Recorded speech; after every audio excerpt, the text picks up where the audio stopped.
Welcome back, MVP. Strebo here with you again.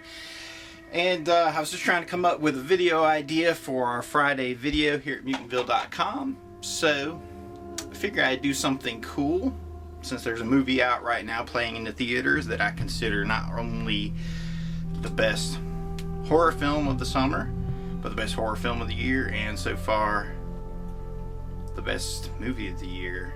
Though science fiction wise, I don't know, source code gives it a good run for its money. But I'm talking about Super 8. Trying to think of another way to preach the word of Super 8 from writer-director J.J. Abrams and producer Steven Spielberg. Abrams of what? Alias fame. He had something to do with Lost. He produced Lost, directed the Star Trek reboot, which was actually pretty awesome. Produced Cloverfield, and now he brought us Super 8. But this is not just a Super 8 video, and before I go too far, you can see I have in my hands a copy of Scream 1 floating behind me. We have Scream 2 DVD.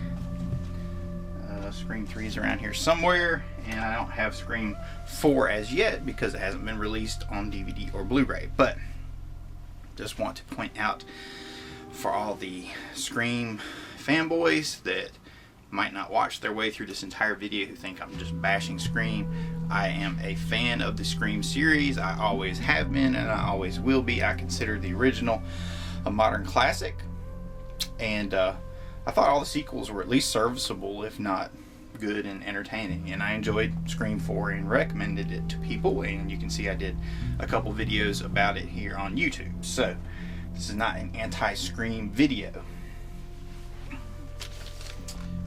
but it is going to be a very Super 8 pro video. So all the Super 8 haters out there, as I call them, Super haters, you might get a lot of fuel in this particular video to piss you off, but please remember all my comments are require approval. So if you say anything too stupid, nobody will ever see it. Now, before I go any further, this is going to be a spoiler-filled discussion. Spoilers for any and every movie in the Scream series, spoilers for Super 8. So if you haven't seen both movies, then avoid this discussion for now.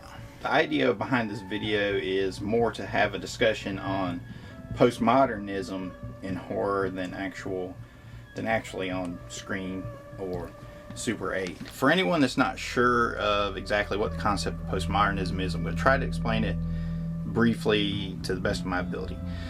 Let's look at the slasher subgenre. It started with Halloween, okay? A guy in a mask killing people. We had Friday the 13th, which took the guy in the mask concept, though technically he wasn't really in a mask in the first one, and added gore to the concept. They added to that original idea of the killer on the loose. A Nightmare on Elm Street, they took the whole thing and put it in dreams. So you can see how the ongoing slasher narrative, the narrative of the subgenre itself, how it changes and evolves and grows and really comments on itself, and that's where postmodernism comes in. And Scream was the first really mainstream horror film that utilized postmodernism, and when it did so, it changed a lot of things. And when I talk about it in reference to Scream, I mean the characters knew they didn't know they were in a horror film, but they knew the rules of horror films. They knew what happened to people that were in horror films. They had actually seen Halloween. Get Halloween out of there. They had actually seen A Nightmare on Elm Street. They knew those stories and they knew of those characters. But this is what added to the narrative from their aspects. So understanding postmodernism is understanding the ongoing narrative and its dialogue with itself. I know it sounds so stupid, and I'd probably get a lot more views if I just bent over and blew a big fart into the camera right now, but I gotta try to explain it to the people that don't know what it is, and to the rest of you, you're probably too smart for this video anyway. So if you're going to hang around, we'll try to make it as entertaining as possible for you. I figure what I do is point out some ways that the recent Scream 4 used postmodernism in a bad way, and the ways that Super 8 used postmodernism in a good way. Let's start with Scream 4 and some bad examples of postmodernism. Okay, now obviously in the Scream series, the most obvious example of postmodernism, where the movie is commenting on the genre and even the movie it's in, the movie that you're watching at the time, are the constant horror film references. You see a lot of this in Scream 4. Now, I've only seen the movie in theater, so I don't have the advantage of reviewing everything in excruciating detail on the DVD or Blu-ray, which will probably be the Blu-ray at this point, since DVDs are now a dying medium. But there's constant horror movie references, obviously, to the names. You'll also see posters all around, just like right behind me. It works best when those posters can kind of reflect or comment on what's happening in the scene. Perhaps some people might say the opposite. I don't know. This is a crazy subject. It's one of those kind of pseudo philosophical art house douchebag subjects that I don't know. Some people get into it. I do. I'm a storyteller. I'm a producer, so I try to understand this stuff, and I'm trying to bring you along for the conversation. The important thing to point out about postmodernism in the Scream series is that once the original film brought postmodernism into the ongoing syntax of horror filmmaking and just horror fandom, into the narrative of horror itself, made it mainstream. When the sequels do that, it's not innovative, because Scream did it first. So in order for the sequels to be really innovative, they would have to break the rules every time, and it would be a completely different movie, every time. It'd be like a series of Prince albums, where his early fans would hate the later works, and vice versa, I suppose.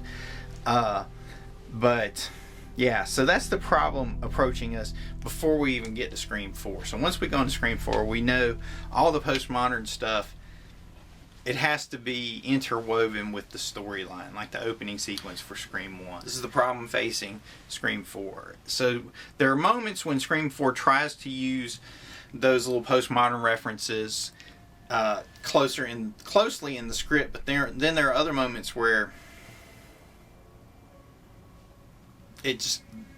those references seem outside the theme, or outside of the plot, or outside the symbolism, or just outside of whatever, and really just kind of thrown in like, okay, this is a spot where we can throw out some more names, throw out some more movie references, and it's just a gimmick. It's not a part of the narrative itself. It's not a part of the overall postmodernism narrative of horror or slashers. So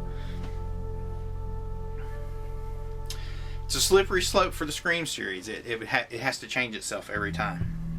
The two worst examples of failure of usage of postmodernism in Scream 4 has to be two different points. One, when Hayden Panettiere, whatever her name is, the actual person's name, her character is literally shouting out the names to all these remakes on the phone. And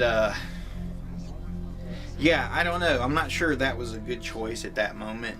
I feel like it kind of pushes you out of the movie, out of the horror of the moment a little bit, and makes you think of all these remakes. I haven't seen the movie since I saw it in the theater, so perhaps upon repeated viewings I'll pick up a few more of these things. Okay, that might be one I'll let through and I'll forgive eventually.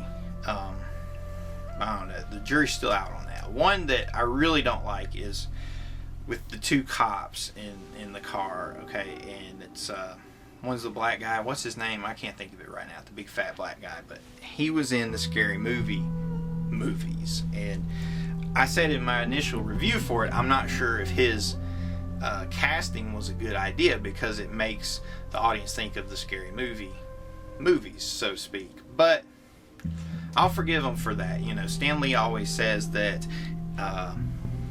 every comic is somebody's first comic, and that truism applies to movies as well. Every movie is somebody's first movie, so they might not have that, you know, emotional attachment to the scary movie series. Not like I have a huge emotional attachment to them, but I'm aware of them.